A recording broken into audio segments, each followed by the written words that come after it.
Hola, mis amigos. We are in the Gilbert Ray Campground in the Sonoran Desert outside of Tucson, Arizona.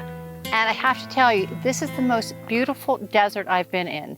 I've lived in the Southwest for over 10 years, and every time I walk, I see something new and something amazing. And in this video, I'm going to take you on a short tour and show you some of the more interesting plants that we have here in the Sonoran Desert. Follow me.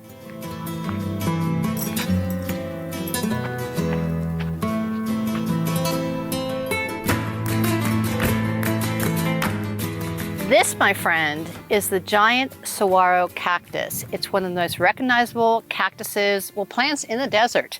Everyone loves this. So when they get to be about 75 years old, they start growing side arms. So it looks like someone's just waving at you. And in the spring, they get this beautiful crown of white flowers. They have yellow centers, white flowers. It lasts 24 hours. That's all the flowers last.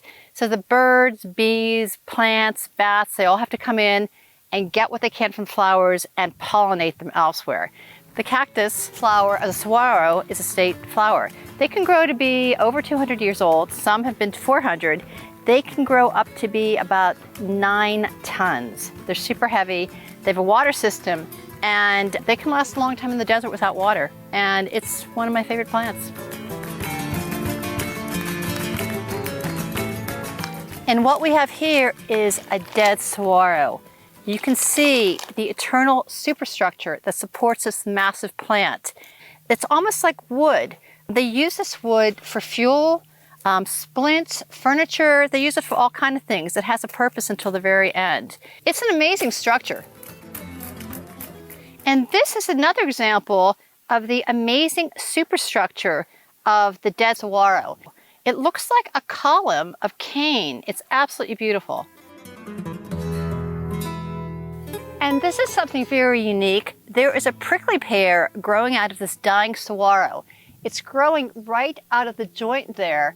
So it's almost like a volunteer plant has just attached itself to this massive saguaro.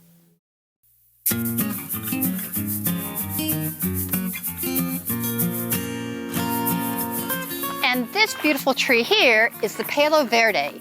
It means green stick in Spanish because the bark is smooth and it's a beautiful lime green. It stays green all year round, and it contains chlorophyll, and it provides photosynthesis for this tree. The leaves do fall off in the fall, but the trunk stays green. It can live to be about, I think, a century old.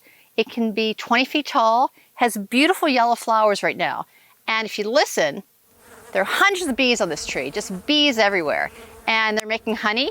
Another little interesting fact is you can eat these flowers. You can sprinkle them on salads, or they get these little balls and like little nuts.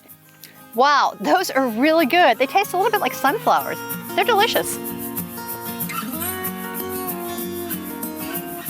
So this is something you see pretty common in the desert.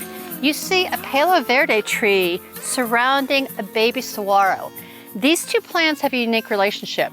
So birds will feast on the flowers of the saguaro and come and feed their babies in the nest of the Palo Verde. They'll drop the seeds, they'll germinate, and this tree protects it from hot, cold javelinas, and eventually the saguaro will kill the Palo Verde as it gets bigger and bigger and bigger. One of the most easy to identify plants in the desert is the Ocotillo. It's a tall plant. It can reach 20 feet. It's usually spaced far apart. It likes a rocky soil. And when there's moisture, either from the air or from monsoon, it develops tiny green leaves all along these stalks here.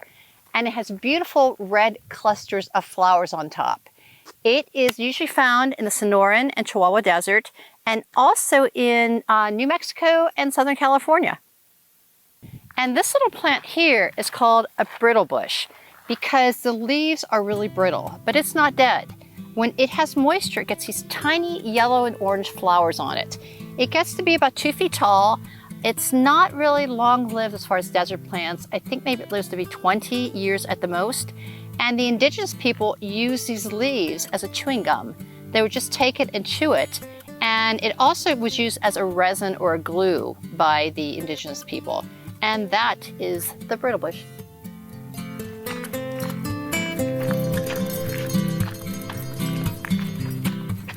And this is the common telephone pole saguaro. It grows to be about 30 feet tall. I think it's grown in the forest of the Pacific Northwest, and you can find these occasionally in the desert. They kind of blend in with the other desert plants. So this is a creosote plant. It is one of the most drought-tolerant plants in the desert. It can go 2 years without getting any water. So it's one of the most recognizable plants in the desert. It has tiny green leaves, it gets yellow flowers, and it gets these tiny little puffballs on them that look like cotton, but it's not cotton. And you'll know the creosote plant is usually standing alone because it inhibits all other plants from growing around it. So they're scattered everywhere. You'll see them everywhere. And it's named creosote, but it's not the creosote we know from railroad ties. It smells a little bit like creosote. It's a little musky, but it is also used for medicinal purposes. You can make tea out of it. It's good for different kind of cramping, and it's also very toxic to pets, and only pack rats can eat a little bit of it. Dogs will die, horses will die, you will die if you eat that. And this beautiful cactus is called the teddy bear cholla. And it's called that because it looks kind of cuddly, like you'd want to hug it. But these spikes are known as the sharpest spikes in the entire desert. They're supposed to be sharp as glass. Ask David Attenborough. He got stabbed by it and he had to have medical attention. This is a very unique desert plant. It is called the fruit chain cholla or the Sonoran jumping cholla. It looks a lot like the teddy bear cholla. It has silver prongs and it's kind of fluffy looking, but they're completely different. The feature on this one, they have these hanging balls. It looks like a cactus chandelier to me. They're absolutely beautiful. And it's called the jumping cholla because if you get too close to these little balls, they will detach and just embed themselves on your skin. And I hear it's a very painful thing. So you want to stay away from these plants. And here we have the skeleton of the Cholla cactus. You can see it's completely different from the superstructure skeleton of the saguaro. This one is more like a cage-like structure. It's more like a basket weave. It's completely different. Absolutely fascinating. I hope you enjoyed the short tour of the Sonoran Desert, and I hope that knowing more about the plants will make your visit more enjoyable.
Saguaro.